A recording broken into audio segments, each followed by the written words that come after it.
Cardiopodcast Especial Congreso, un resumen diario de las novedades científicas presentadas en Granada.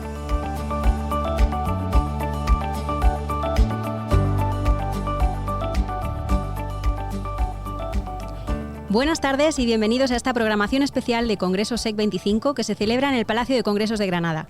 Por segundo año os vamos a contar lo que da de sí este Congreso de la Salud Cardiovascular desde la cabina Cardiopodcast en la que nos encontramos. Y durante las 3 jornadas invitaremos a muchos de los especialistas que participan en las sesiones, imposible invitaros a todos, para acercaros las imprescindibles de esta edición. Soy Alicia Tuarte y en el estudio saludamos ya a Cristina Lozano, moderadora en esta primera jornada y presidenta del Grupo de Jóvenes Cardiólogos. Muy buenas, Cristina.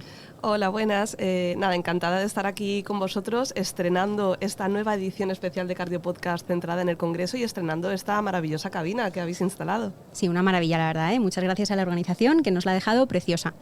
Inauguramos esta programación especial hablando con 2 de los organizadores científicos del Congreso, Chema de la Torre, vicepresidente de la SEC, y Cristina, precisamente. Y también queremos charlar con los protagonistas de algunas sesiones destacadas de la jornada.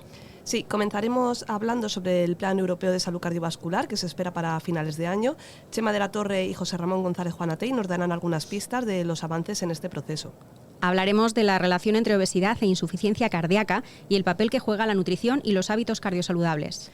También repasaremos algunos de los temas candentes en intervencionismo estructural valvular, el manejo del paciente mayor con IANSEST y los retos para anticoagular en fibrilación auricular. ¿Estimulación biventricular o fisiológica? Esa es la cuestión en ritmo cardíaco. Así es, un dilema eterno súper candente. Y por último nos acercaremos a la zona de pósters para hablar del shock cardiogénico y la parada cardíaca recuperada. Pues mucho que comentar, Cristina, así que vamos a ello. Bueno, ya me has presentado, Alicia, y quiero dar la bienvenida a nuestro primer invitado a la cabina, que es el doctor Chema de la Torre, que es vicepresidente de la Sociedad Española de Cardiología del periodo 23-25 y jefe del Servicio de Cardiología del Hospital Marqués de Valdecilla. Gracias. Hola, Cristina. Hola, Alicia. Bueno, Chema, este es tu segundo año como organizador del principal evento anual de la SEC. ¿Qué novedades tenemos preparadas para esta edición? Pues el Congreso siempre pretende mantener la calidad que ha tenido tradicionalmente e incluso mejorarla y a incorporar novedades. Yo creo que hay algunas cosas ya clásicas como 3.000 inscritos entre médicos y enfermeras, que es un número fantástico, pero que se mantiene más o menos estable. Casi 4.000 personas que van a asistir de una manera u otra por el Congreso. En novedades, por ejemplo, destacaré que es la primera vez que se convocan casos clínicos, además de comunicaciones. Esto ha hecho que haya habido 1.600, casi 1.600 trabajos enviados, 1.200 y pico comunicaciones, casi 350 casos, eso es nuevo. Luego hay un número enorme de sesiones, muchas de ellas transversales, 346 sesiones.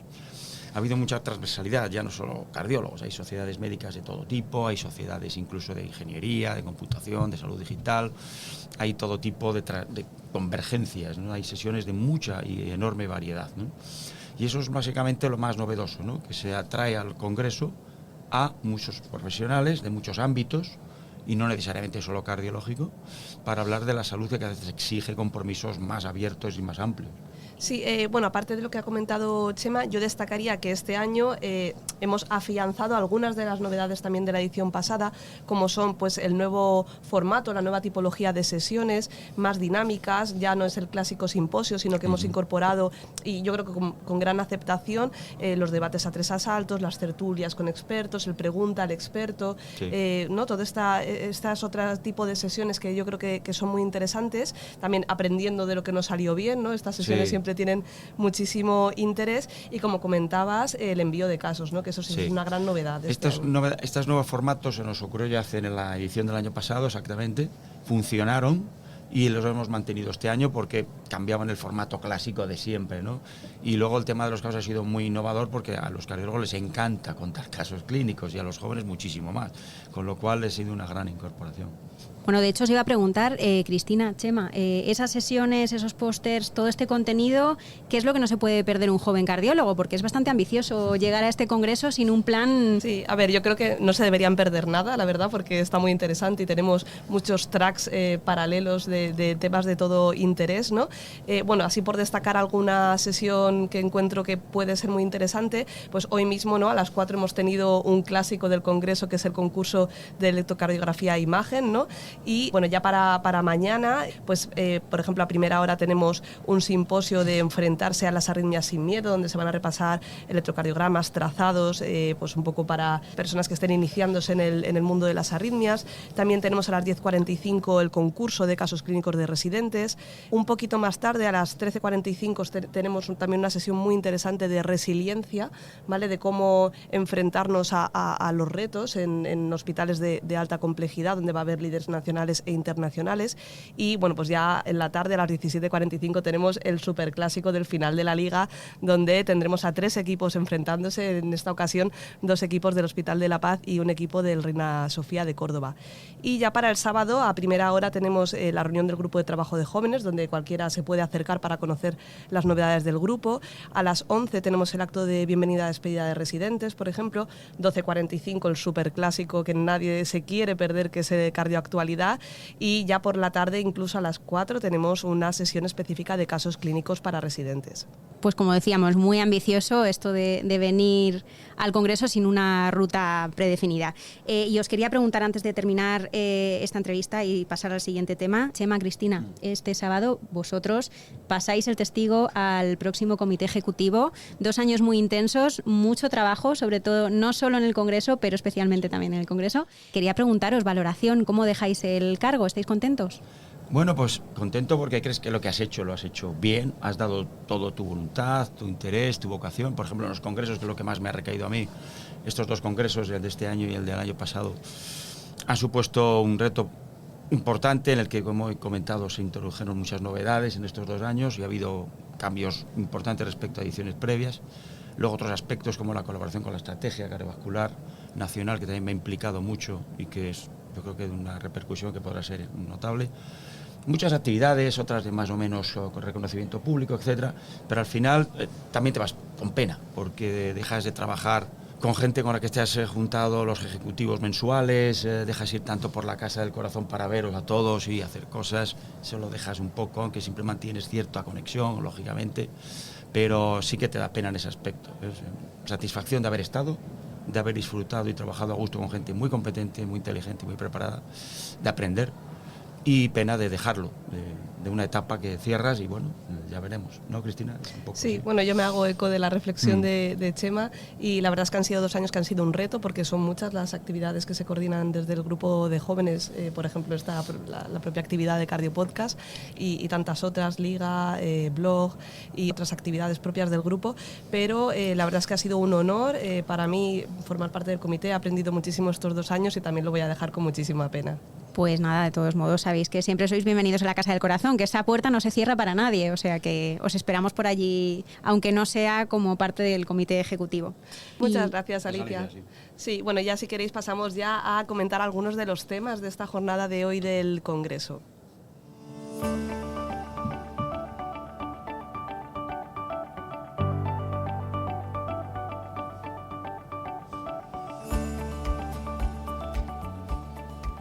Bueno, y vamos a comenzar fuerte hablando sobre el Plan Europeo de Salud Cardiovascular, y para ello voy a dar la bienvenida a nuestro segundo invitado, es José Ramón González Juanatey, jefe de Servicio de Cardiología y catedrático de Cardiología del Hospital Clínico Universitario de Santiago de Compostela y expresidente de nuestra sociedad. Bienvenido. Gracias, gracias. Bueno, está también Chema aquí con nosotros y os quería preguntar a ambos, dado que ambos habéis participado en la sesión conjunta con la World Heart Federation, os voy a pedir que nos resumáis todo lo que habéis comentado, pero en líneas generales, ¿qué podemos esperar del Plan Europeo de Salud Cardiovascular? Bueno, en primer lugar, daros también la enhorabuena por estos 2 años, tanto a ti, Cristina, como a Chema, y deciros que lo más importante es la gente de la Casa del Corazón, y esa siempre está ahí, y realmente, por experiencia, digo, para mí lo más importante de los años que han seguido a mi periodo en el Ejecutivo ha sido la gente de la Casa del Corazón, que es excepcional. Y respecto a la sesión que hemos tenido, yo creo que estamos ante una oportunidad única a nivel europeo. Y España ya ha avanzado un poco con la estrategia española de salud cardiovascular, pero ahora, una vez he estado ahí un poco en los trabajos del Plan Europeo de Salud Cardiovascular, también deciros que los jóvenes cardiólogos también tienen que tener absoluta competencia en los aspectos técnicos de la profesión, de la especialidad, pero también necesitan un compromiso con cómo trasladar la ciencia en un entorno como el nuestro. Que nadie se olvide que en España lo más importante que hemos logrado a nivel social es la medicina pública. No hay ningún otro logro social comparable a la medicina pública, la educación pública, pero yo diría que mucho más la medicina pública, y todo el mundo tiene esa percepción. Pues bien, el Plan Europeo de Salud Cardiovascular parte de dos premisas fundamentales. Una, las enormes inequidades en salud cardiovascular en Europa. Cuando lo ves es realmente impresionante. Solo un ejemplo. En España, que tenemos un sistema robusto con oportunidades de mejora, donde los jóvenes cardiólogos tienen que implicarse, es decir, porque si la medicina pública se cae, todos nos vamos a perjudicar, y por eso la importancia de los jóvenes implicados en este tipo de cuestiones, ¿no? Fíjate, en España la mortalidad cardiovascular representa escasamente el 30% de la mortalidad total. En los países del este de Europa, por ejemplo en Bulgaria, la mortalidad cardiovascular representa el 75% de la mortalidad total. Tienen 10 años menos de expectativa de vida que nosotros, y cuando uno se muere joven, se muere de enfermedad cardiovascular. Por ejemplo, en ellos la mortalidad por cáncer es sobre el 15%, es decir, no les da tiempo casi a desarrollar cáncer. Esa es la primera premisa. También sucede aquí. La Sociedad Española de Cardiología hace un trabajo fantástico enviando datos de calidad, incluso a cada uno de los servicios, para intentar identificar oportunidades de mejora. Por eso siempre digo que está muy bien hablar de las guías, de las nuevas guías, pero la pregunta es al speaker o al ponente que viene: ¿y cómo aplicas tú las guías en tu entorno? Vennos también con algún dato de tu entorno para ver cómo aplicas las guías. No sé que estemos dando aquí las guías de estructural y resulta que en tu centro las TAVIs, pues resulta que se muere el 8% o el 10%. Oiga, no parece razonable. Y ese es el primer punto, intentar evitar las inequidades. También en España hay inequidades entre centros, entre comunidades autónomas. Yo siempre digo que lo más importante que se hizo durante mi periodo de presidente de la Sociedad Española de Cardiología fue atreverse a poner en El País y en el ABC 2 hojas de la mortalidad comparada entre comunidades autónomas del infarto. Había casi hasta el doble entre comunidades autónomas. ¿Cuál era la diferencia? Que las que tenían más mortalidad no tenían un código infarto. Las que tenían menos mortalidad tenían un código infarto. Se montó un gran follón, incluso político, incluso entre colegas, pero en menos de un año, las 8 que no tenían un código infarto, 7 pusieron en marcha un código infarto. Por tanto, esta sociedad tiene que ir más allá de ser un club de cardiólogos, de amigos, tiene que comprometerse con su lema, que es defender la salud cardiovascular. Ese es el primer punto del plan europeo. ¿Cómo podemos hacer para evitar las inequidades entre países?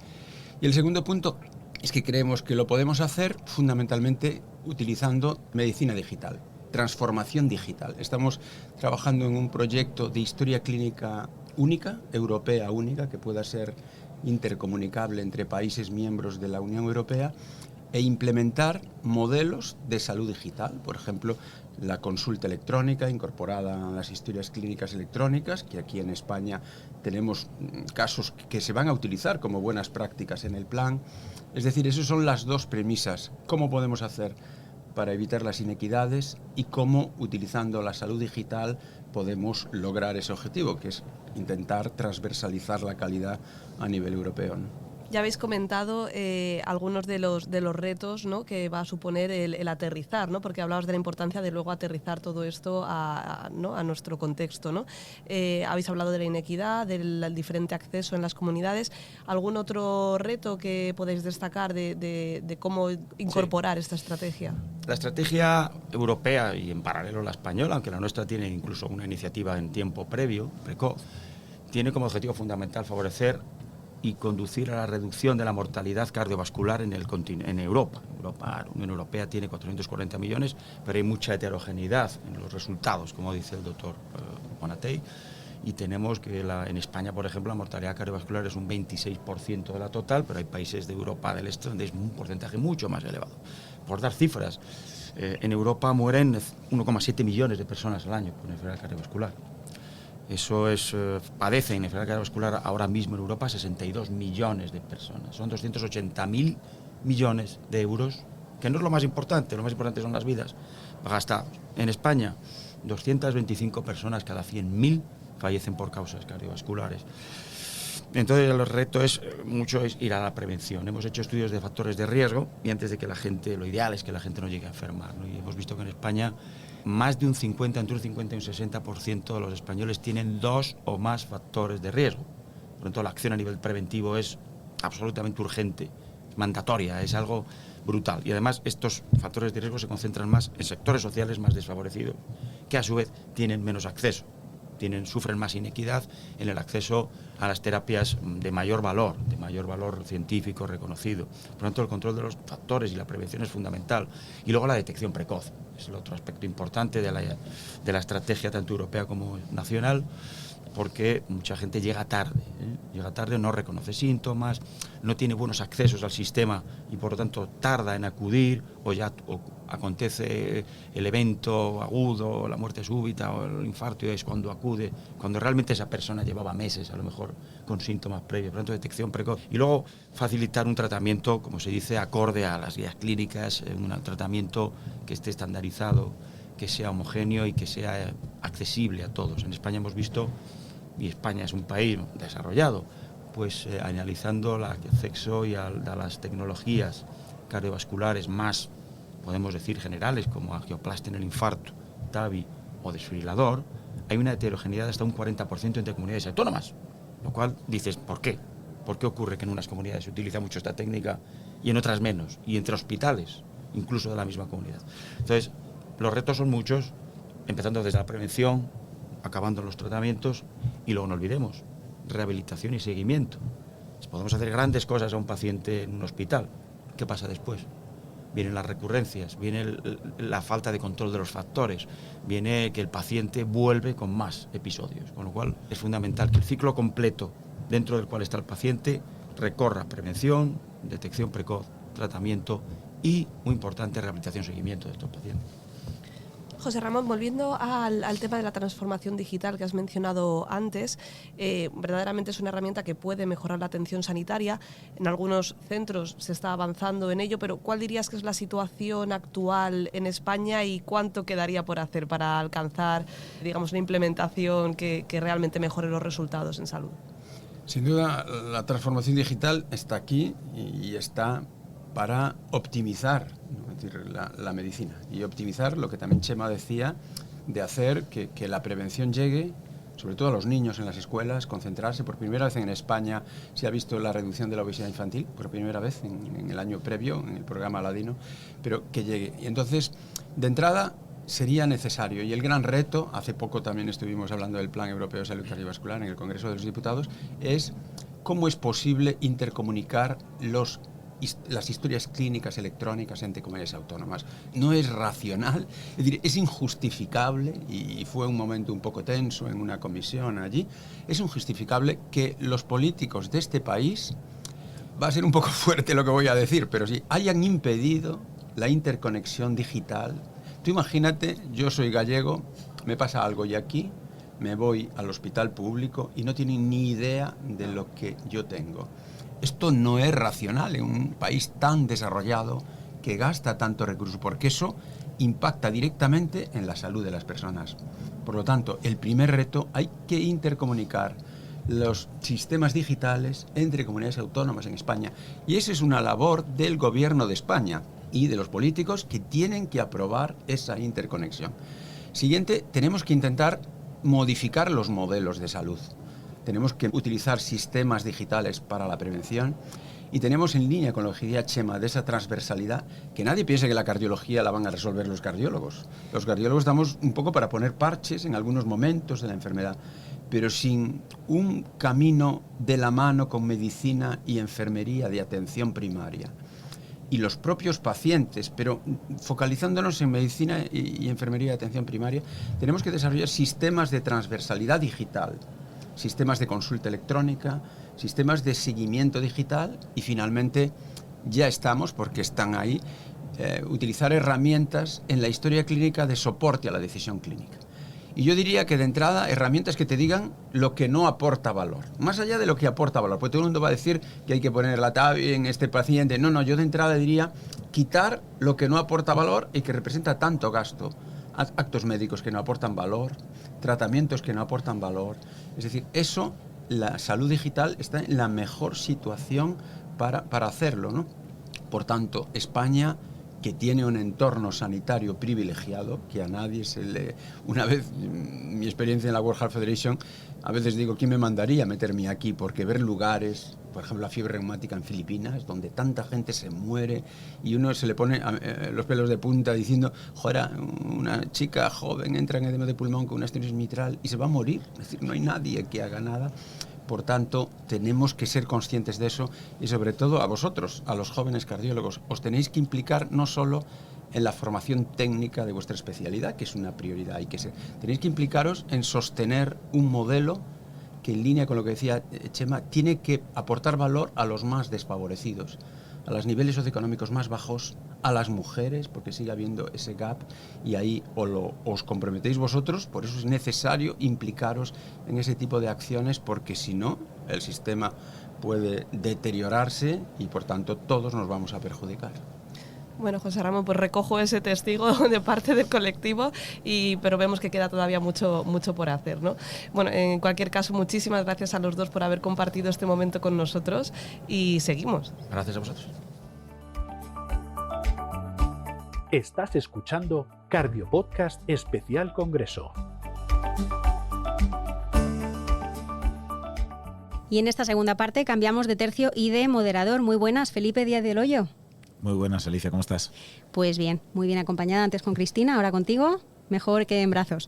Felipe, como siempre en este congreso se van a repasar muchas de las actualizaciones que llegan de la Sociedad Europea de Cardiología, con esas guías de práctica clínica que todos los especialistas tenéis como libro de cabecera.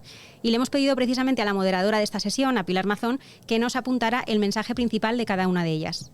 Acabamos de tener una sesión sobre la aplicación práctica de las guías publicadas este último año en la Sociedad Europea de Cardiología. Ha habido 3 guías clásicas de práctica clínica, la de valvulopatías, la de enfermedad del embarazo y miocarditis y pericarditis, y un documento de consenso sobre enfermedad mental y una actualización del manejo de la dislipemia. En 3 de estos documentos insiste en la necesidad de equipos, el equipo para el manejo de las valvulopatías, incluyendo también a pacientes y a personal de enfermería, en la del embarazo con los ginecólogos y en la de la salud mental, el psicocardio team con profesionales de la salud mental. La de miocarditis y pericarditis incorpora un nuevo concepto de inflamación, de síndrome inflamatorio miopericardico para agrupar tanto miocarditis como pericarditis, y finalmente la de actualización de dislipemias incorpora algunas novedades de las últimas guías, pero deja todavía abiertos muchos gaps, mucho por decidir cuando conozcamos los próximos resultados de ensayos clínicos en marcha. Muchas gracias, Pilar Mazón, por este fantástico resumen. Aprovecho para comentar que próximamente tendréis disponibles unos episodios especiales sobre cada una de las guías con algunos de los cardiólogos españoles que han participado en su elaboración. Así que muy atentos a secardiología.es. Y vamos a seguir avanzando con lo más destacado de la jornada. Nos detenemos en otra de las sesiones del día en la que se ha comentado la relación entre obesidad e insuficiencia cardíaca. Y para ello nos acompañan ya en cabina Cardio Podcast Almudena Castro y José Avellán. Muy buenas, doctores, bienvenidos. ¿Qué tal? Buenas tardes. Hola. Bueno, pues es un honor para mí teneros hoy aquí estos breves minutos en el que vamos a intentar hablar un poquito de obesidad e insuficiencia cardíaca. Empezaría por Almudena, pero quiero que Pepe me hable un poco de esto de obesidad e ICE primero, porque eres el cardiólogo de referencia de mi mujer, Pepe. ¿Son dos caras de la misma moneda o son dos cosas distintas que han coincidido en un momento puntual? Pues bien, para tu mujer y para todo el mundo en general, a mí sí que me parece muy importante esto que estamos empezando a hablar, que es interpretar a la obesidad como un factor predisponente de cardiopatía, pero en particular de insuficiencia cardíaca. Yo creo que son dos pasajeros de un mismo tren. Si bien la obesidad, estoy de acuerdo que puede precipitar y puede hacer más fácil desarrollar una insuficiencia cardíaca, tenemos otras insuficiencias cardíacas que no tienen nada que ver con la obesidad, pero sí que es importante entender que la obesidad asocia un empeoramiento de un perfil metabólico, porque sabemos que cuando hay obesidad hay una mayor liberación de hormonas proinflamatorias que digamos que ponen en un mayor riesgo de sufrir pues una caída de la función cardíaca, incluso cuando no hay una disminución de la fracción de eyección, sino que esta insuficiencia cardíaca con fracción de eyección preservada es más prevalente y hay un mayor riesgo cuando hay obesidad. Y sí que me parece un factor etiológico importante. Almudena, tú de esto sabes muchísimo. Sé que estás en uno de los congresos más relajados que has tenido nunca, así que tómate un minuto para darnos tu opinión. ¿Qué opinas de esto, de obesidad e índice? Totalmente. Yo, de hecho, me gustaría que dejáramos de hablar de obesidad, porque realmente el problema no es el índice de masa, sino la grasa, ¿no? La grasa visceral, la grasa ectópica, ¿no? Siempre hemos pensado que la obesidad produce insuficiencia cardíaca porque promueve la hipertensión, promueve el sedentarismo. Entonces, sería como algo indirecto, pero realmente ahora ya sabemos que la grasa ectópica epicárdica que está ahí inflamada es la que produce el daño directo. Por tanto, incluso hablaríamos de una entidad propia, ¿no? Que es esa cardioadipopatía, que es la que está produciendo mecánicamente y químicamente todos esos procesos que producen una preservada por infiltración grasa, pero encima por una célula que está produciendo inflamación en el mismo sitio, ¿no? Eso es súper interesante, lo que dice Almudena, y es una cosa que más me voló la cabeza cuando empecé a aprender la obesidad. Las personas que... O sea, la grasa pericárdica existe, lo tenemos todo, es necesaria. De hecho, nutre en cierto modo al corazón, que se nutre principalmente de grasa.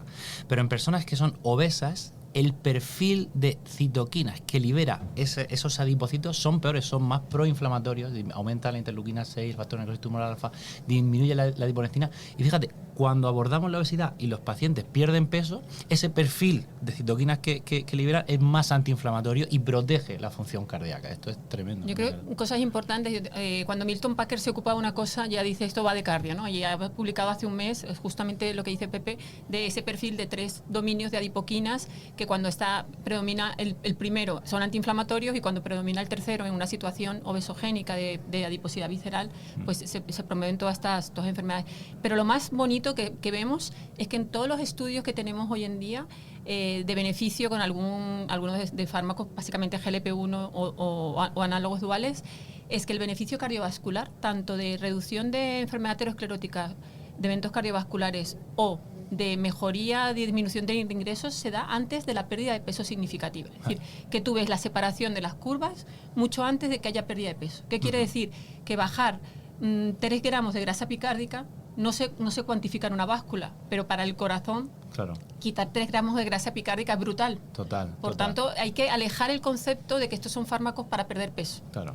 Son fármacos para perder peso, pero también tienen unos efectos colaterales directos en el corazón, porque protegen la función cardíaca. De hecho, en muchos ensayos lo que se ve es que esta disminución de eventos cardiovasculares disminuyen los ingresos por insuficiencia cardíaca. Pepe, son fármacos cardiovasculares que además disminuyen el peso. Eso es, efectivamente.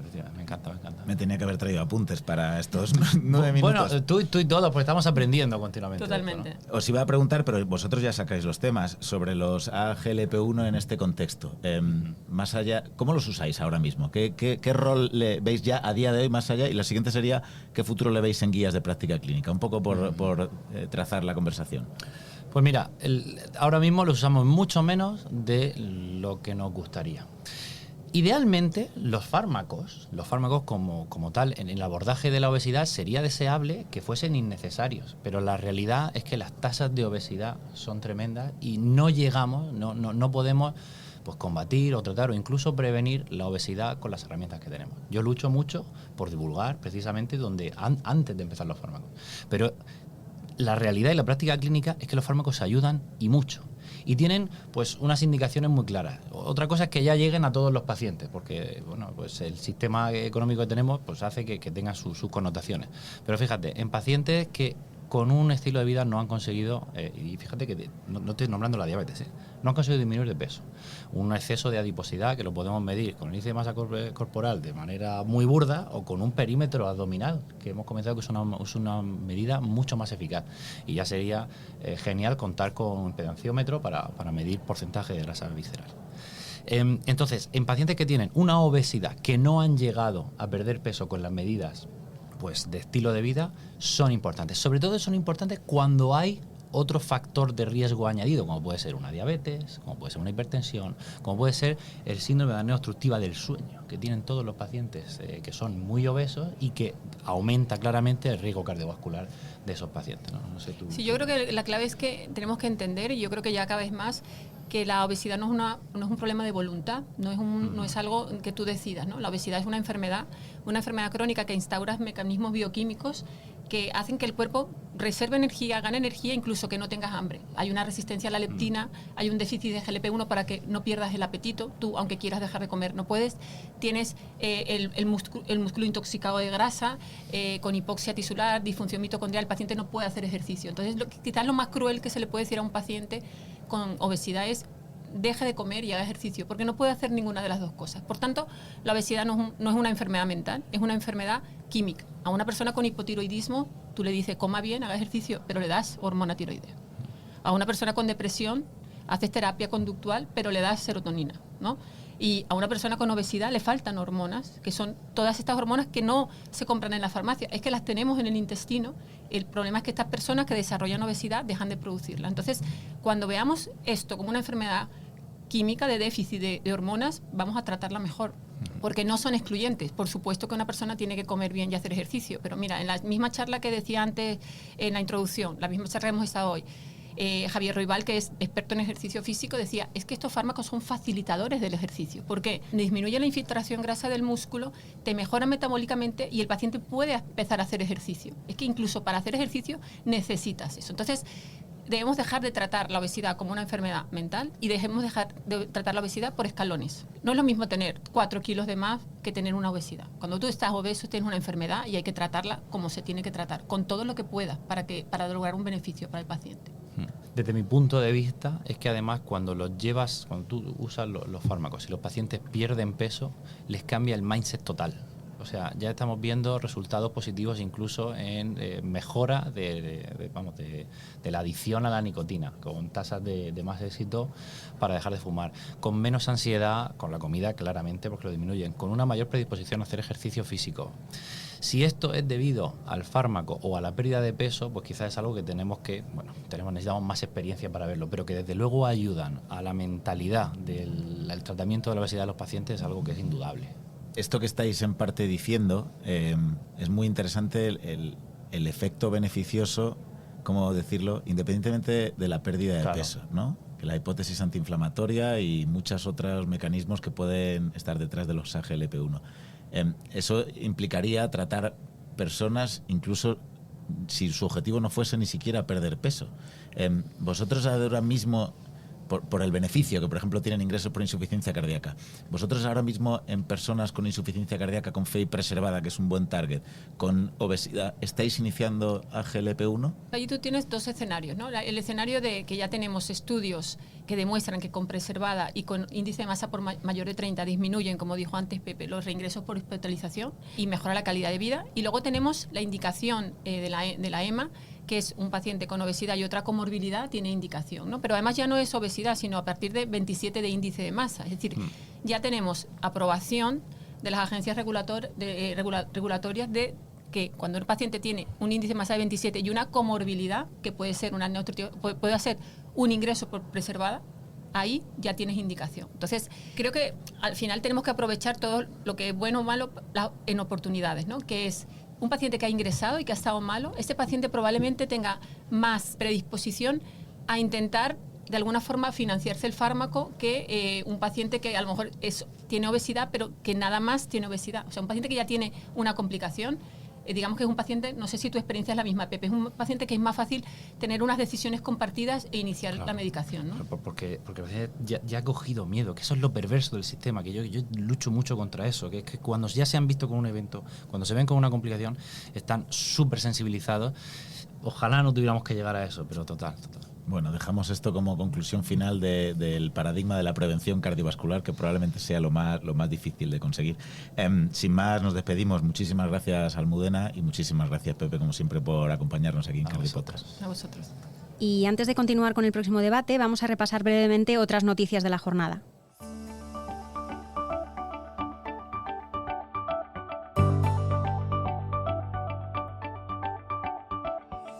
Carlos Morillo ha ofrecido la conferencia inaugural del Congreso sobre cardiología basada en la evidencia. Le escuchamos. Bueno, pues yo creo que en resumen de lo que quise transmitir es que la cardiología ha tenido una serie de progresos muy importantes basados en los estudios clínicos, o sea, la medicina basada en evidencia. Estos estudios han cambiado la cara de la cardiología y sobre todo han beneficiado a pacientes a nivel mundial, porque hemos logrado reducir la mortalidad en el infarto, en la falla cardíaca, en las arritmias. Hemos empezado a prevenir mucho más que tratar, y todos estos tratamientos que han sido diseñados gracias a estudios clínicos nos han abierto una puerta a mejorar la calidad de vida de los pacientes, no solo en España, sino en todo el mundo. Hasta mañana es posible enviar el voto online para la renovación de los cargos rectores del Comité Ejecutivo de la SEC y otros órganos de gobierno. En el stand podéis solicitar asistencia para depositar vuestro voto. El Congreso de la Salud Cardiovascular sigue buscando sinergias. Hoy se ha celebrado una sesión conjunta con las sociedades de Neumología y Cirugía Torácica, Nefrología y Oncología Médica para repasar el valor de las unidades funcionales. Y el humor no se queda fuera de esta cita. En la conferencia organizada por Enfermería se ha invitado a reflexionar sobre el valor del humor como actitud ética y relacional en el cuidado, la evidencia científica que respalda su utilidad y sus aplicaciones prácticas e impacto en el bienestar profesional.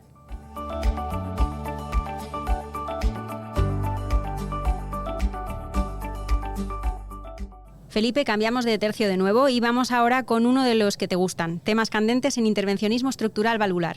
Y tenemos con nosotros ya por aquí a María del Trigo Espinosa, quien ha participado en esta sesión hablando de la válvula tricúspide. ¿Qué tal, María? ¿Cómo estás? Hola, buenas tardes. ¿Qué tal, Felipe? Sin ninguna duda, una de las mejores sesiones de todo el Congreso y no tengo ningún conflicto de interés. Te voy a hacer 3 preguntas muy rapiditas para que nos hagas un resumen. El primero es de tu tema. Válvula tricúspide, insuficiencia tricúspide severa funcional. ¿A quiénes? Y lo probablemente más importante, ¿cuándo?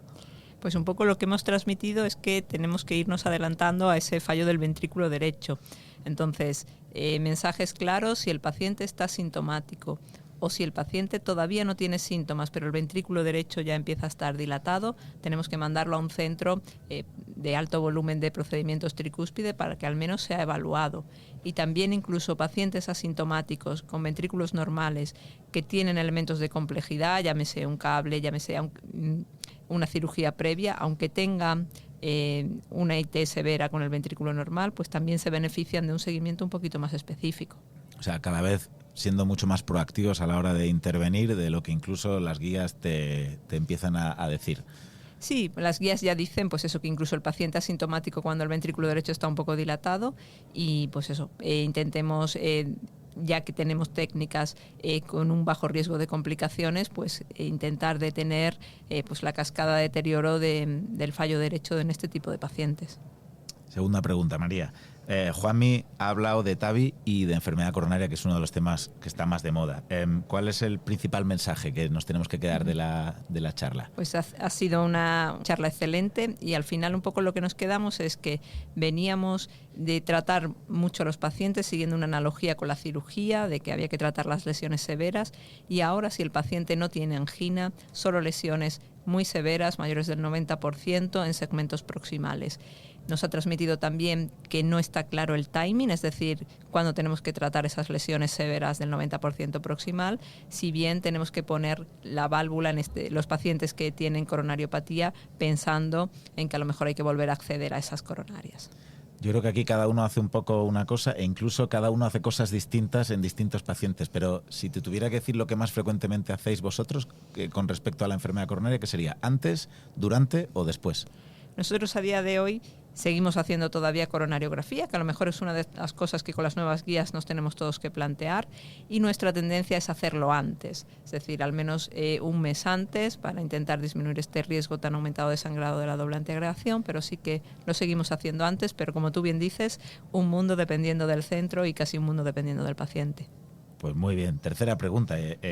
Pedro Lee nos ha hablado de otro tema muy candente, que es la insuficiencia mitral moderada, sobre todo la IM moderada funcional. ¿Estamos en el momento de plantear intervenir percutáneamente con terapia borde a borde a estos pacientes? Pues otra ponencia excelente, la verdad que Pedro revisa toda la literatura de una forma muy escueta. Y bueno, al final tenemos que intervenir a este tipo de pacientes. Las guías dicen que todavía la IM moderada no.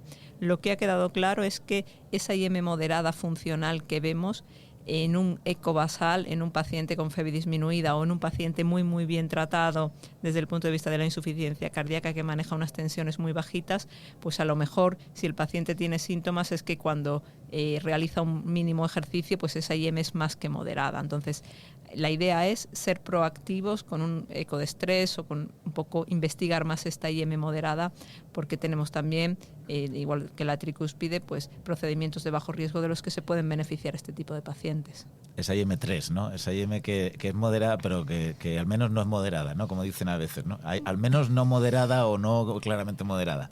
O que es moderada con el paciente a dosis máximas de Entresto y una sistólica de 85. Y que ingresa en insuficiencia cardíaca y está muy bien en planta, pero cuando llega a su casa pues ya empieza eso a no ser tan moderado, ¿no? Efectivamente. Bueno, pues María, resumen perfecto. Muchísimas gracias por las píldoras de esta fantástica sesión. Gracias a vosotros. Muchas gracias, María, que sigas disfrutando de este congreso. Y sin perder un segundo, ya tenemos por aquí a los siguientes invitados para destacar 2 sesiones de cardiología clínica, área con bastante presencia en esta primera jornada de congreso. David Martí, buenas tardes. Hola, buenas tardes. Tú has participado en una sesión sobre el manejo del paciente mayor con IAMSEST y Vivencio. Bienvenido. Hola, ¿qué tal? Tú has moderado la sesión sobre los retos para anticoagular en FA. Y tanto, vaya retos. Bueno, lo han puesto difícil. Bueno, pues muchísimas gracias a los dos por estar aquí. Voy a empezar por David, Vivencio, si me permites, porque ha sido el orden en el que Alicia nos ha presentado. David, con respecto a la sesión, ¿crees que estamos haciendo bien el manejo invasivo rutinario en los pacientes con IAMSES mayores? Pues si atendemos a las guías del 2023, cabría decir que sí, y lo cierto es que en la última década nos hemos hecho más intervencionistas en los pacientes mayores. Y es que, en efecto, hay algunos estudios, como su estudio de los famosos FRISC, RITA, ICTUS, posteriormente el After 80, incluso el estudio italiano de pacientes mayores, que sí que parece que podría aportar un beneficio, ¿no? El intervencionismo rutinario en pacientes mayores con síndrome coronario agudo. Pero lo que omiten las guías es la palabra frágil, ¿no? Yo creo que este es nuestro debate del día a día y donde tenemos realmente mayor dificultad a la hora de tomar decisiones. Las guías estas hay que recordar que se publicaron y se prepararon mucho antes de la publicación de los 2 grandes estudios de paciente mayor frágil con síndrome coronario agudo, que ha sido un excelente estudio nacional, que es el Mosca-Frail, yo creo ya conocido por la mayoría de los cardiólogos del país, y el Senior Rita. Entonces queda mucho trabajo por hacer, porque parece que en los pacientes más frágiles pues quizá una estrategia inicialmente conservadora o selectivamente invasiva, podemos debatir sobre la forma de llamarla, pues sea lo más apropiado. Y a tenor de lo que habéis hablado en la sesión, ¿crees que ahora mismo, tanto por nuestra parte, que tú y yo somos hemodinamistas, pero también por parte de clínica, ¿tú crees que se hace una buena valoración de los síndromes geriátricos de los pacientes mayores que ingresan en cardiología, o que es un poco más este sí, este no? Pues afortunadamente no vamos a ver un poco la luz dentro de la oscuridad, ¿no? Entonces, afortunadamente cada vez estamos más sensibilizados. Hace 10 años yo creo que si a un cardiólogo le preguntabas qué era el Bartel, pensaba que era un componente de los Rolling Stone, y hoy en día pues yo creo que cada vez estamos más sensibilizados. También tenemos formas de medir la fragilidad pues más fáciles para integrar en nuestro día a día, pero sin duda queda trabajo por hacer. Se ha insistido mucho en la sesión que el análisis de la fragilidad tiene que basarse en la situación basal del paciente y analizar muy bien si el paciente pues está con dificultad para la movilidad, que no haya sido por un evento reciente de otro tipo. Eso es un tema que se ha enfatizado bastante. Y bueno, un poco por concluir esta parte, ¿no? esta respuesta, yo diría que queda mucho por hacer, pero bueno, vamos por el buen camino.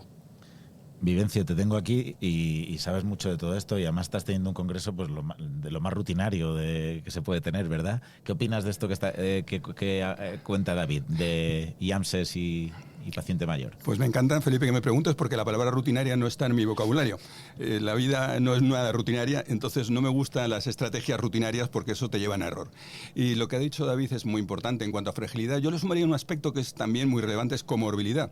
Fíjate que nosotros en los casos de fibrilación auricular ha aparecido un caso, un paciente que tenía insuficiencia renal avanzada y que justamente un cateterismo con un escaset le llevó a una insuficiencia renal terminal, que al final acabó en diálisis. Por tanto, yo creo que no se puede establecer una rutina, así como con el infarto con elevación del ST, no queda ninguna duda, y en el infarto sin elevación del ST hay que hacerse una valoración muy fina, donde la fragilidad es fundamental, no queda ninguna duda, pero también la comorbilidad. Y dentro de la comorbilidad, sin duda, probablemente el aspecto más relevante es la función renal. Así que la rutina no debe ser nuestra práctica, debe ser la individualización del tratamiento según el paciente frente al que nos estemos encontrando.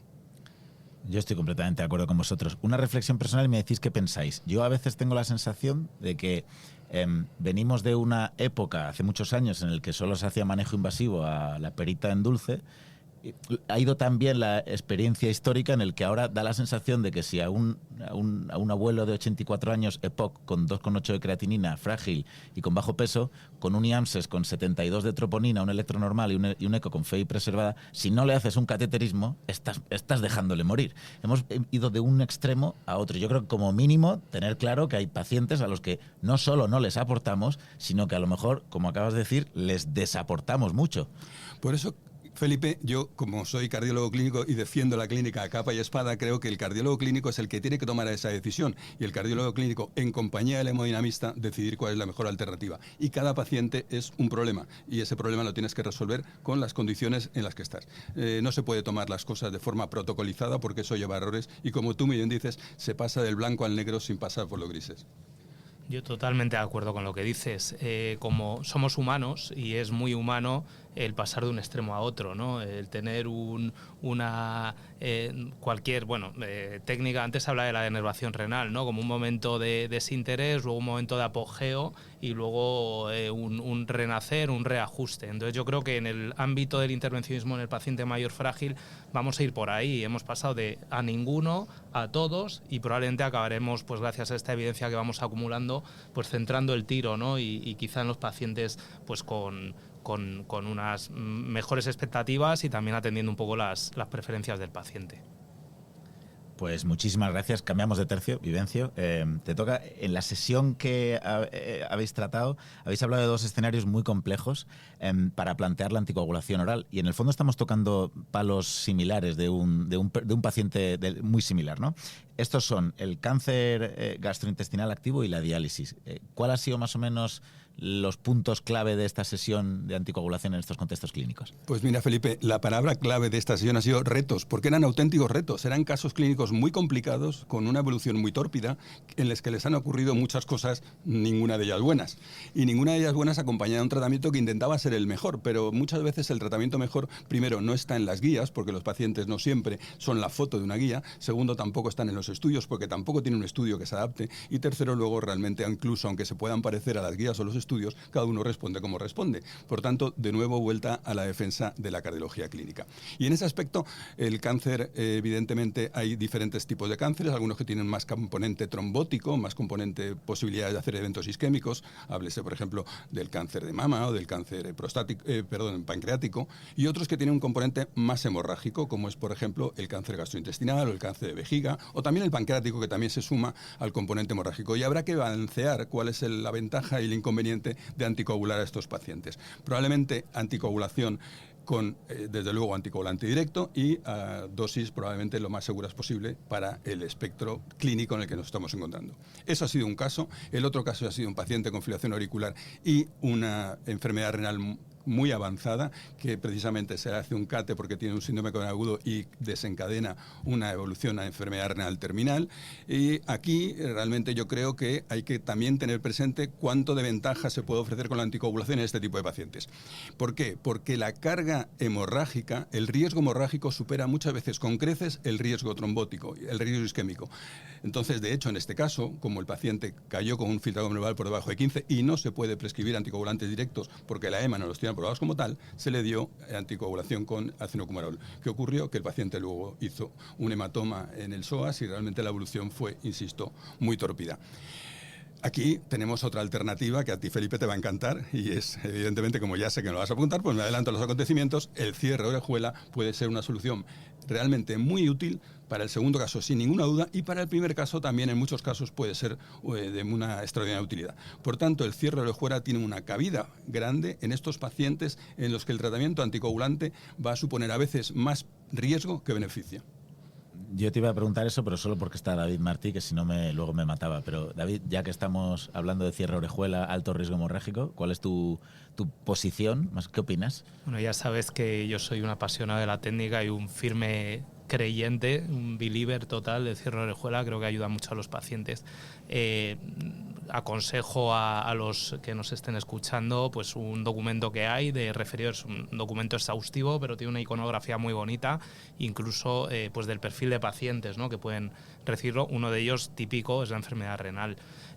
A nosotros, por contarlo corto, ¿no?, nosotros tenemos una confianza absoluta en nosotros, de nuestro servicio de nefrología, y me atrevería a decir que en indicación preventiva, es decir, no el paciente que ya ha sangrado, yo diría que el paciente en diálisis probablemente son los que más nos mandan. O sea, tenemos ya una serie, incluso hemos publicado ya una serie de casos, ya hay series pues amplias, ¿no?, internacionales, y es un escenario donde nos está dando buenos resultados, siempre y cuando no sean pacientes que tengan mucho o una expectativa vital limitada, ¿no? En cuanto al cáncer gastrointestinal, somos más conservadores, ¿no? O sea, ahí meternos en una terapia preventiva, son cánceres además que a veces tienen mal pronóstico a corto plazo, entonces tenemos que tener muy claro ese punto para balancear el riesgo-beneficio. Pero sin duda el paciente renal es un target muy, muy atractivo para la técnica. Vivencia. Ay, qué bueno. Fíjate, yo estaba pidiendo la vez para hablar, pero justamente en la última frase de David me ha encantado, porque yo estoy absolutamente de acuerdo que el paciente con enfermedad renal avanzada, ya terminal, evidentemente el cierre de orejuela creo que tiene un posicionamiento claro, y sin embargo en el paciente con cáncer gastrointestinal la situación no es tan importante. Cristina Mitroy nos ha enseñado, por ejemplo, cómo los pacientes que se les cierra la orejuela y tienen cáncer tienen una evolución mucho peor, con muchas más complicaciones, así que aquí hay que ser mucho más cauteloso, y suscribo perfectamente las palabras de mi amigo David, que como hemodinamista clínico también ha entendido perfectamente la situación. Bueno, pues muchísimas gracias, David y Vivencio. No tenemos tiempo para más, pero os agradecemos mucho que os hayáis pasado por aquí, por la cabina de Cardio Podcast. Y mientras os despedimos, damos paso a Gemma Romero, quien nos va a acercar a una de las sesiones centradas en inteligencia artificial. Así es, Alicia, buenas tardes. Efectivamente estoy con Rafa Vidal y Paco Estella, quienes han participado en el simposio sobre inteligencia artificial en cardiología. Rafa, Paco, ¿es ya una realidad? Hombre, yo creo que estamos ahí a las puertas. Hay cosas que ya son realidad. En los aparatos de eco ya tenemos herramientas que han aplicado la inteligencia artificial para la función cardíaca. Tenemos cosas ya en el electro que también predicen qué arteria está obstruida y si hay que actuar o no. Y ya hay aplicaciones aprobadas por organismos internacionales. Entonces, yo creo que está presente. Pues que la implementación es compleja. Paco, ¿tú cómo lo ves? Bueno, a un nivel más general, la inteligencia artificial sí está adoptada en diferentes hospitales y a nivel de salud digital en general, en cardiología en particular. A mí me gusta dividirlo en tres grandes bloques. La parte más de eficiencia operativa, con la gestión de generación de informes de alta, generación de informes de cualquier tipo, herramientas de productividad. La segunda parte, que es más la colaboración entre los diferentes profesionales sanitarios o profesional sanitario y paciente, con temas como los escribas o la inteligencia artificial para intentar reducir la barrera tecnológica entre el paciente y el profesional sanitario. Y a la última parte, que es la que más llamativa, pero que obviamente la más también impactante a nivel de diagnóstico y terapia, con herramientas como las que comentaba el doctor. Pues muchísimas gracias. Ahí tenéis esos mensajes, Alicia. Muchas gracias, Gemma. Seguimos en la cabina Cardio Podcast, donde nos acompaña ya Víctor Castro para comentar uno de los debates sobre estimulación cardíaca, biventricular o fisiológica. Bienvenido, doctor. Pues muchas gracias por la invitación. Víctor, gracias por estar aquí con nosotros. Como hemodinamista, todo el tema de la estimulación fisiológica me tiene absolutamente alucinado. O sea, yo desde que estoy viendo estos QRS estimulados estrechos, me parece alucinante. Así que la primera pregunta que yo tendría es, si yo tengo un paciente prácticamente 1A, ¿no?, una dilatada con disfunción severa, con tratamiento médico óptimo, con un bloqueo de rama izquierda, con un QRS ancho, más de 150, ¿estamos en el punto de plantear ya una estimulación fisiológica versus una bicameral, o sea, biventricular, o todavía estamos en pañales? Pues buenas tardes, Felipe. Te ha faltado decir que es mujer para ponerme una perita en dulce encima de la mesa, ¿no? Y es una respuesta complicada y a la vez fácil, y me explico. Complicada porque, o empiezo por lo fácil. Fácil porque cualquiera que sea tu opción, el resultado va a ser muy bueno. Y si optamos por una resincronización clásica, tenemos muchísima evidencia, miles de enfermos detrás, estudios que datan desde hace prácticamente 20 años, donde sabemos que este tipo de enfermos que me has planteado van a ser respondedores. Van a ser respondedores, van a tener un remodelado, van a mejorar la fracción de eyección y eso va a repercutir en una reducción de la morbilidad, ingreso por insuficiencia cardíaca y reducción de mortalidad. Dicho esto, contamos con nuevas técnicas, o no sé si llamarlas nuevas, ¿no? Porque la estimulación gisiana como parte de la estimulación fisiológica. El año pasado, por ejemplo, celebrábamos junto con el Hospital de Huelva los 25 años de la estimulación gisiana, ¿no? Que ellos llevan haciendo y haciendo muy bien. Pero lo que es la rama izquierda, que es un poquito la técnica que se ha impuesto por facilidad y por menos complicaciones en comparación con la estimulación gisiana, pues llevamos menos años haciéndola, llevamos haciéndola más o menos 5 años. Y entonces aquí te decía que la respuesta es fácil porque cualquiera de las dos vale, ¿no? Si tiramos de evidencia, una resincro te va a dar una respuesta adecuada, y si tiramos déjame decirlo, del corazón o de los sentimientos, pues efectivamente, cuando hacemos estimulación en rama izquierda o estimulación gisiana en este tipo de enfermos, acortamos tremendamente la duración del QRS, y eso se asocia nuevamente a remodelados un poquito mejores que los que obtenemos con la resincro. Eso se asocia con reducciones de morbilidad, de ingreso por insuficiencia cardíaca en comparación con la resincro, y eso no se ha asociado a reducciones con mortalidad, posiblemente porque ya estamos reduciendo mucho la mortalidad con la resincro y porque quizás no hemos dado tiempo, ¿no? a llegar a ese punto, ¿no?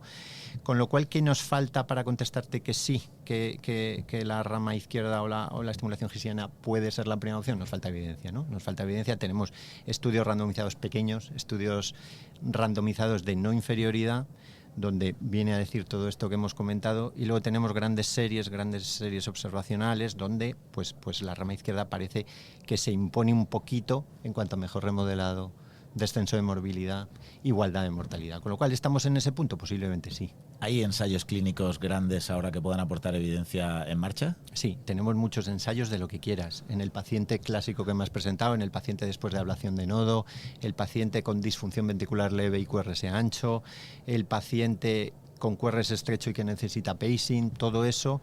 En los próximos años vienen cargados de ensayos grandes, ensayos de superioridad, ensayos con un número de pacientes adecuado, en el que nos va a dar una respuesta sobre qué tipo de terapia va a ser superior a la otra.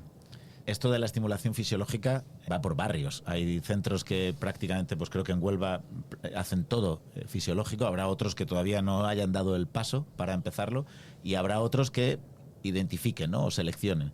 ¿Vosotros cómo hacéis? ¿A qué paciente crees que cuando, por ejemplo, en nuestro ámbito, una TAVI, ¿no? Un paciente que se bloquea después de una TAVI, ¿cuál identificarías tú? Yo creo que es buen candidato para una estimulación fisiológica, o a probablemente con una estimulación en el ápex valdría, porque tenemos la doble, ¿no? Fisiológica versus bicameral o versus ápex. Bueno, pues tenemos la disfunción ventricular por pacing, ¿no? Esto es una patología que no es demasiado frecuente, pero existe, ¿no? Y según los estudios, pues alrededor del 10-15% a 3-5 años de seguimiento, pues desarrollan algo de disfunción por pacing. Y eso hablando de deterioro de la fracción de eyección. Si hablamos de aumento de NT-proBNP o si hablamos de clínica, posiblemente la incidencia sea un poquito mayor. Con lo cual, ¿qué hay que hacer? Identificar ese enfermo que tiene más riesgo de disfunción por pacing. Y ese es el enfermo, pues posiblemente que tiene un bloqueo completo, con lo cual el porcentaje de pacing va a ser alto a lo largo de la vida de ese enfermo. El paciente que tiene un QRS ancho, por ejemplo, los pacientes que después de TAVI desarrollan un bloqueo de rama izquierda, es un grupo donde sabemos que se les implante o no un marcapasos, el pronóstico posiblemente sea peor, ¿no? Entonces, ese grupo de enfermos con alto riesgo de disfunción por pacing, pues posiblemente sean los que más se benefician de una estimulación fisiológica. Nosotros, de hecho, en nuestro hospital somos muy convencidos de la estimulación fisiológica, especialmente a la rama izquierda, y a todo paciente después de una TAVI intentamos estimulación en rama. Dicho lo cual, es un paciente complejo. Es un paciente complejo porque generalmente ha tenido una estenosis aórtica grave y por tanto tiene una hipertrofia del ventrículo izquierdo, y por tanto perforar ese septo no va a ser nada fácil, pero siempre será mejor una estimulación septal o una estimulación septal profunda que una estimulación apical. Pues Víctor, yo podría estar aquí aprendiendo de ti durante una hora entera, pero Alicia, se nos acaba el tiempo de entrevista. Se nos acaba el tiempo de entrevista. Muchísimas gracias, doctores. Ya siento cortar así, pero es que la jornada está dando para mucho y tenemos que meter muchas más cositas. Muchísimas gracias a Víctor Castro por estar aquí con estos minutos en Cardio Podcast. Gracias a vosotros. Y gracias a ti también, Felipe, que creo que también te liberamos. En este episodio repartido con Cristina Lozano, la recuperamos a ella como moderadora para la última parte de la tarde. ¿Vale? Muchísimas gracias.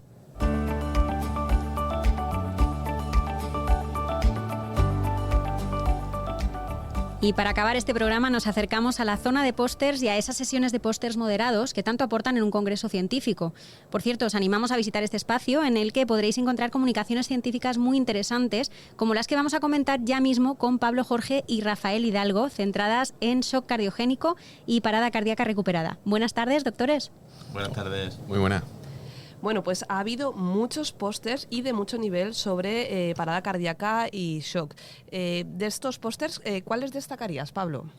Pues muy buenas tardes. La verdad que ha sido una sesión muy interesante, al menos la que yo he moderado. He estado pues muy cómodo y muy ilusionado porque barriendo un poco para casa, pues he visto que cada vez hay más interés en nuestros centros y en la gente joven en estudiar y en analizar y en comentar y compartir estudios de diferente índole centrados en el paciente crítico.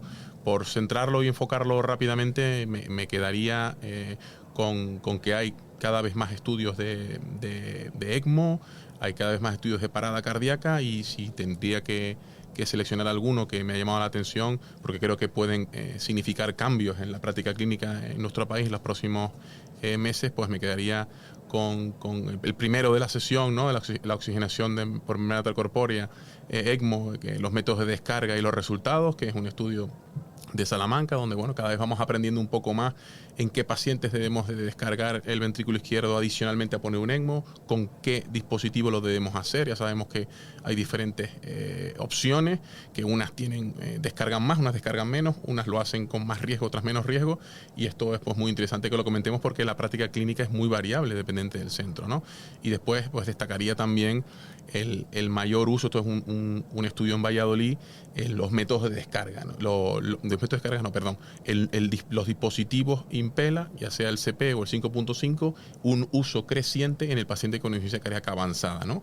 Esto que nos dice, pues que en pacientes que están esperando un trasplante cardíaco, que no terminan de ir bien y hay que soportarlos de alguna manera porque están en una situación un poco más crítica o inestable, pues hay que asistirlos, ¿no? Y aquí tenemos experiencias sobre el dispositivo, sobre todo 5.5, que es como el más nuevo del soporte Impella, y demuestran buenos resultados, son seguros, tienen pocas complicaciones y los pacientes en un porcentaje elevado pues llegan al trasplante cardíaco, ¿no? Coincido con Pablo, realmente he disfrutado mucho de esta sesión de póster moderado. Realmente el primer mensaje es de felicitación, de ver el vigor y la cantidad de trabajos que están naciendo de distintos puntos y en hospitales de España, distintas, Albacete, Murcia, Madrid, Cataluña, Valladolid, en fin, me dejo seguro con trabajos de alta calidad que aportan mucho, ¿no? Es difícil definirse por alguno de ellos. Quizás yo destacaría la experiencia de la creación de una red asistencial de atención al shock en el área dependiente de Puerta de Hierro, cómo han organizado, ¿no? Porque realmente me ha parecido un trabajo muy interesante por cómo establece los flujos de pacientes, ¿no? De cómo se establece el sistema de comunicación y cómo se trabaja el transporte. Y sobre todo también me parece muy interesante porque tiene resultados en salud. Sabemos cómo van los pacientes, sabemos el porcentaje de pacientes trasplantados. Creo que es un trabajo que ya con 10 años de historia y con resultados en salud y muy potentes, ¿no? Este es un trabajo que destacaría, y el otro me ha parecido muy interesante porque yo creo que el futuro irá por ahí.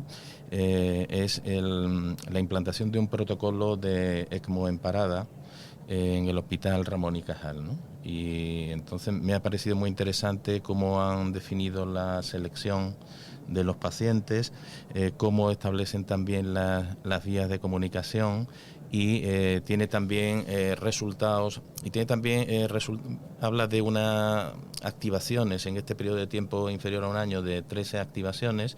5 o 6 se consideraron futiles, y luego habla también de resultados en salud, 3 supervivientes al mes de la activación, y luego otro mensaje que me parece muy interesante y que comentaremos probablemente después es la posibilidad en los pacientes que fallecen o que ya sabemos que van a fallecer de activar protocolos de donación en asistolia. Sí, eso es, Rafa. Se ha hablado mucho de código ECMO y de protocolo de ECMO en parada.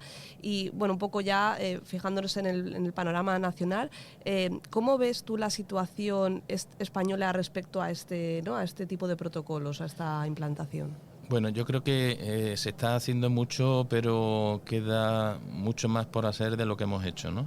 Esto es un estímulo para que sigamos trabajando. En el año 2023 se publicó en la Revista Española de Cardiología un documento de consenso de todas las actividades científicas involucradas, en el que está también Pablo como uno de los firmantes, y realmente es un documento, yo creo que muy bien estructurado, porque aborda desde el nivel asistencial de los hospitales, el rol de cada uno, etcétera, ¿no? Yo creo que es muy necesario establecer un sistema una estructura, una gobernanza, seleccionar a qué pacientes, cuáles son los criterios de activación, el flujo de transporte, cómo debe ser el transporte para que sea seguro, el rol de cada profesional involucrado en este proceso.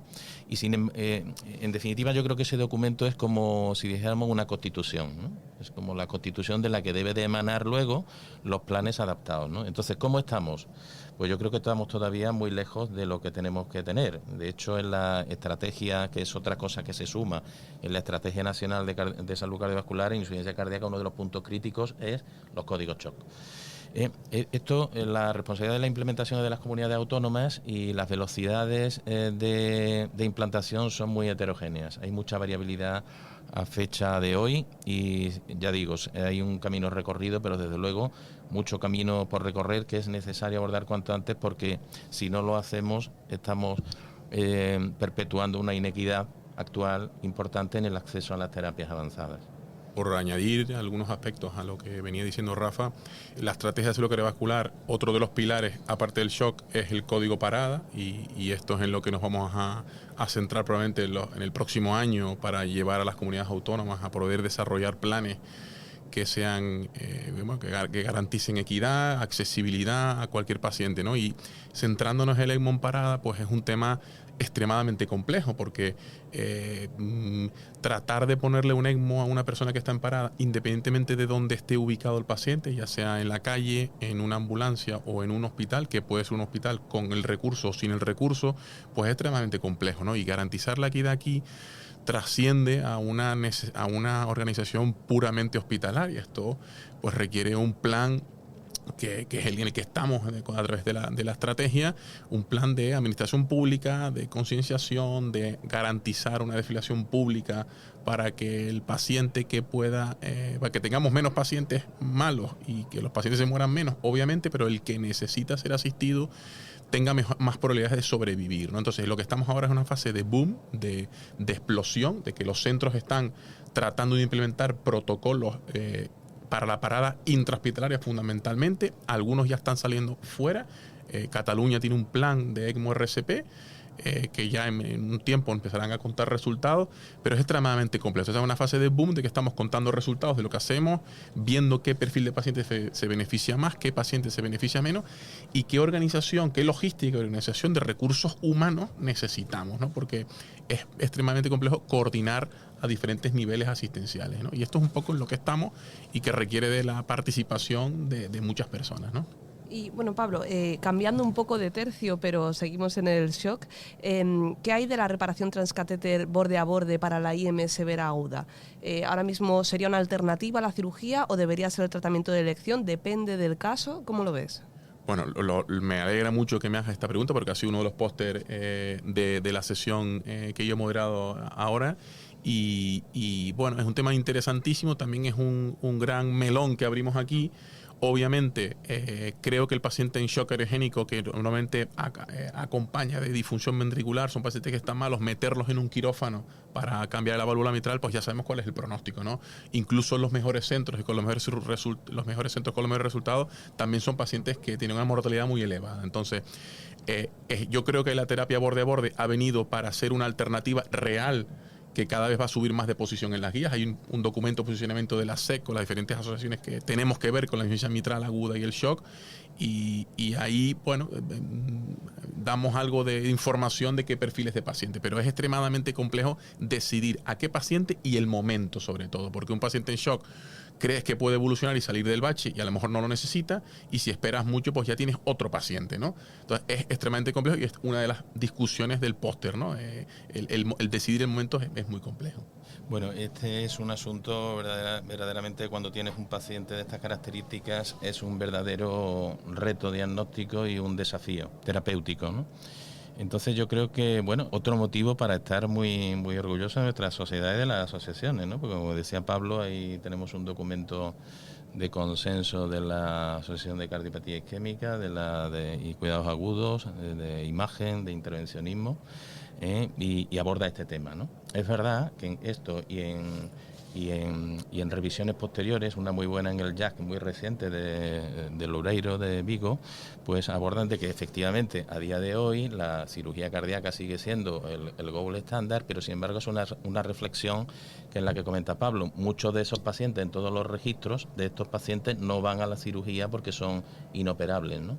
Y ahí hay un campo realmente muy importante para esta nueva terapia, ¿no? Yo creo que muchos de estos pacientes efectivamente pueden tratarse, incluso otros que podrían ser abordables por cirugía, pero que dependiendo de su estado hemodinámico, de sus comorbilidades, de sus expectativas, de cómo es la anatomía de la válvula mitral, si hay rotura o no del músculo papilar y de cuáles son las características de la imagen, son pacientes sin duda que se pueden beneficiar, y hay muchos ensayos clínicos en marcha ahora para dar una respuesta más firme a esto.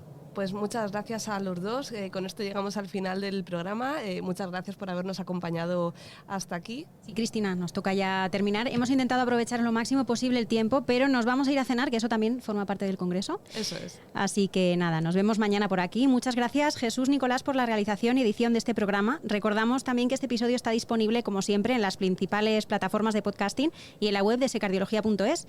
Os esperamos mañana a la misma hora para el repaso de esta segunda jornada. Cardiopodcast Especial Congreso, un programa de la SEC coordinado por su grupo de jóvenes cardiólogos.